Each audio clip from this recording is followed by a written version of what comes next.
Adhiambo was just 22, full of quiet dreams and soft hopes. She lived in Kitale, a lively town in Kenya, where the streets buzzed with music, chatter, and the scent of food. She wasn't loud or flashy, but she had a glow, a soft kind of beauty that didn't shout but stayed with you. Deep inside, she held on to one big dream: to become a model. She imagined herself on magazine covers, walking confidently on runways, wearing clothes that told stories, but she had never told anyone, not even her boyfriend, Omari.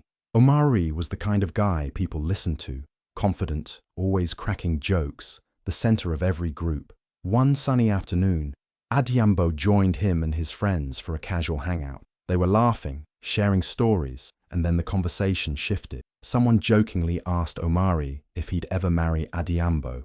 He paused, looked at her, then said with a cruel laugh, "She's too plain to ever be my wife." Silence, then laughter. So much laughter. Everyone found it funny, except Adhiambo. Her heart broke in real time. She smiled a little, trying to hide the sting, but inside, something cracked. She excused herself quietly, walked away with her head down, and when she was finally alone, she cried like she never had before. Not just because of what he said, but because deep down, she believed it. Was she really just plain?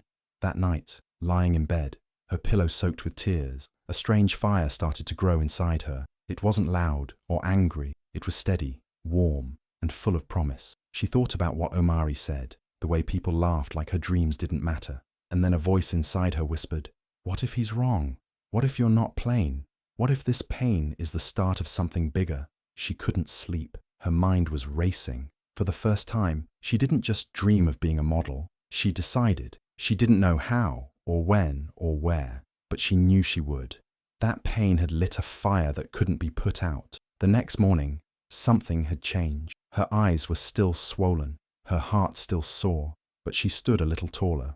Adhiambo may have been mocked in public, but something powerful had been born in private. A dream no longer hidden, a decision no longer delayed. And that was the beginning of everything. After that day, the day Omari mocked her and everyone laughed, Adhiambo slowly disappeared. She stopped going out with friends. No more parties, no more meetups.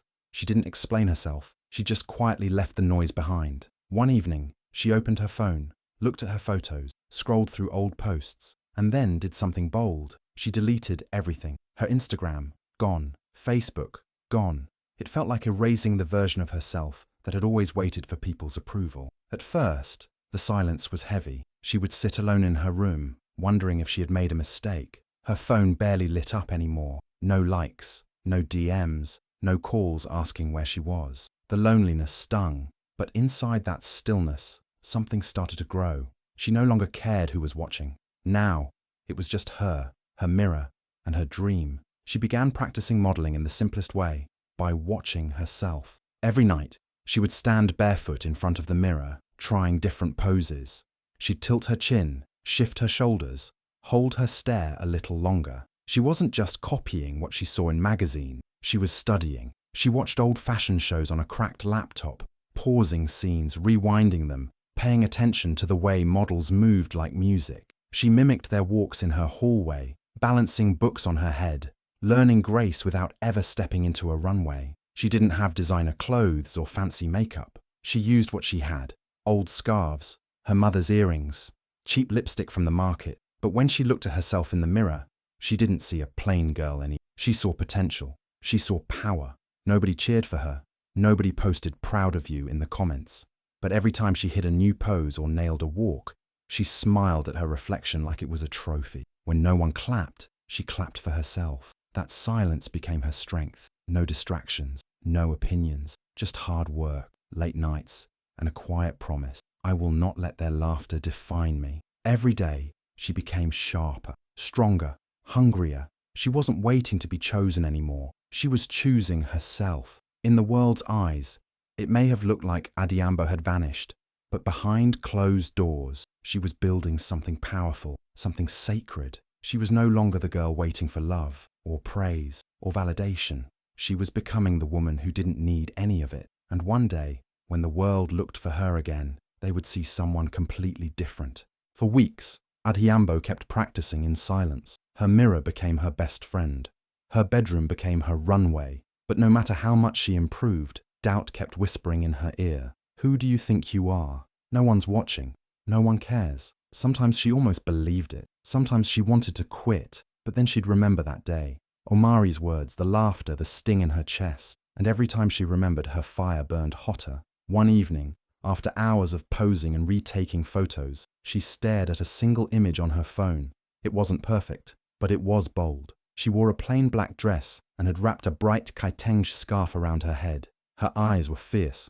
Her chin was lifted. She looked like a woman who had finally chosen herself. Her finger hovered over the post button. Her heart raced. Then, without overthinking, she typed a caption. Number, not your wife, but a queen. She hit upload. At first, nothing happened. A few likes. A heart from an old classmate. But within hours, everything changed. Comments poured in. Shares multiplied. People from Kenya, Uganda, Tanzania, women she didn't even know, started reposting her photo. Some wrote, "This is the energy we need." Others said, "This just gave me life." By the next morning, the post had exploded. Designers from Kigali, Lusaka, even Lagos started sliding into her DMs. Some asked for more photos. Some offered to style her. One small brand invited her to model in their upcoming shoot, not for money, but for experience.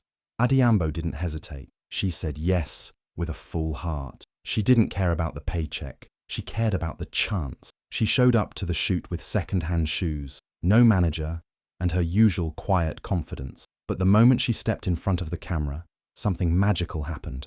The lens loved her. The photographers couldn't stop shooting. Every click felt like a door opening. Back in Kitale, people started noticing. Girls whispered her name in salons. Aunties who once said she was just ordinary now showed her photo to their daughters. Even old classmates who used to overlook her were now reposting her image with hashtags like Queen Energy and Glow Up. But the best part, Adhiambo didn't post for revenge. She didn't do it to prove anyone wrong. She did it to prove herself right. She knew there was something in her worth sharing. She knew she wasn't too plain. She wasn't just a girl someone once laughed at. She was a force. That one photo, that one hashtag, changed her life. Not your wife? Fine. But a queen, without question. Adhiambo's first small photo shoot opened a door, and she walked through it like she was meant to. From that moment, everything began to move faster. She started getting more messages, more invites, more chances. One week, she was modeling for a local brand in Nairobi. A month later, she was flying to Accra for a streetwear show. For the first time in her life, she got on a plane. She looked out the window and whispered to herself, "You're doing it. You're really doing it." In Accra, she wore bright, bold outfits, colors that screamed joy, patterns that told stories. She didn't just walk down the runway, she floated. With every step, she walked like she was carrying the pride of every girl who was ever told she wasn't good enough. Her posture was different now. Her eyes held power. People in the audience leaned in. Who is that girl? And the journey didn't stop there. Soon, she was invited to Johannesburg for a high-fashion couture show. Everything there felt bigger. Brighter lights, louder cameras, expensive gowns. But Adhiambo didn't shrink. She didn't try to blend in. She stood out. She wore a deep brown silk dress that matched her skin perfectly. When she stepped onto that runway, it wasn't just a walk. It was a message. Her skin, once called too dark by whispers in her hometown, now glowed under the lights like gold. She wore it like armor. She had once cried in silence because of those comments. Now, she smiled, knowing her melanin was her crown. Every time her feet hit the runway, it felt like her ancestors were walking with her, holding her up, whispering, "You were born for this." Then came the moment no one expected. Adhiambo was chosen to be on the cover of Afro Mode magazine. She was the first village girl to ever do it. No one from Kitale had ever been on a cover like that. The photo was breathtaking. Adhiambo standing strong in a flowing gown, her eyes full of fire and grace. The headline read, "From laughed at to legendary." When the magazine dropped, it went viral. People across Africa and beyond shared it. Young girls saw themselves in her. Women who had given up on their dreams felt hope again. Her story became more than fashion. It became a movement. One tweet said, "She reminds me that I'm enough." Another said, "Your worth isn't measured by a man's opinion." She proved it. Adhiambo didn't just become a model, she became a symbol, a voice for every girl who had ever been called too plain, too dark, or not enough. And the best part, she still walked with the same quiet strength she had when no one was watching, because now everyone was watching, and she walked like the world already belonged to her. Years passed. Adhiambo was now a name people didn't forget. She had walked runways across Africa, appeared in fashion campaigns, and her face had become a symbol of strength, beauty, and self-worth. She had been featured on magazine covers, including the biggest one of them all, Vogue Africa. It was a full-page cover. Her skin glowed. Her stare was powerful. She looked like a queen who had built her crown from pain and turned it into pride. Then, one ordinary afternoon, a message popped up on her phone. It was from Omari. He hadn't spoken to her in years, not since the day he mocked her in front of his friends. But there it was, clear as day. "I always knew you were special." Adhiambo stared at the message. No anger, no pain, just silence. The kind of silence that happens when you realize you've already healed. She didn't reply with a long speech. She didn't write a single word. She just sent him one photo, her Vogue Africa cover. That was all. What happened next was unexpected. Someone on the internet connected the dots. An old classmate remembered what Omari had said years ago. They posted a side-by-side video. On one side, a clip of Adhiambo walking the runway with confidence and fire in her eye. On the other, an old recording of Omari's voice saying, "She's too plain to ever be my wife." The contrast hit hard. The video spread like wildfire. People everywhere shared it. Some wrote, "This is the glow-up of the century." Others said, "Never let a man's opinion define you." The clip hit millions of views within days. The hashtag #Karma started trending across Africa. Memes were made. Edits went viral. Even celebrities shared the video with words like "queen behavior" and "let this be a lesson." Overnight, Adhiambo's name became bigger than ever, not just as a model, but as a symbol of rising above disrespect. And Omari? He became the face of a lesson, a warning. People dragged his old comments online, turning them into jokes and reminders of how fast the tables can turn. His message to Adhiambo was screenshotted and shared everywhere. He tried to delete it, but it was too late. The internet had already made up its mind. Adhiambo didn't respond to the noise. She didn't post a clapback. She didn't throw shade. She simply kept walking, like she always had. Head high, steps strong, skin glowing. Because the truth was, she didn't need revenge. Her life was the answer. Her success was the reply. And Omari's regret, that wasn't her burden to carry. It was just background music to the applause she had already earned. Adhiambo had become more than a model. She was now a global beauty icon. Her face on billboards, her walk on runways, her story in magazines. But she never forgot where she came from. She never forgot the quiet girl in Kitale who used to cry in her room, or the laughter that tried to crush her dreams. And now, with the whole world watching, she decided to do something bigger than fashion. She started a foundation called Crown the Dark, a powerful name with a powerful mission. It was created for young girls who had been told their skin was too dark, their features too African, or their dreams too unrealistic. She wanted to reach the girls who were hiding their beauty because someone had once made them feel small. She wanted them to know the truth. They were not too much or too little. They were exactly enough. The foundation offered free modeling workshops, mentorship programs, self-esteem classes, and even small scholarships for girls from rural areas who wanted to enter creative industries.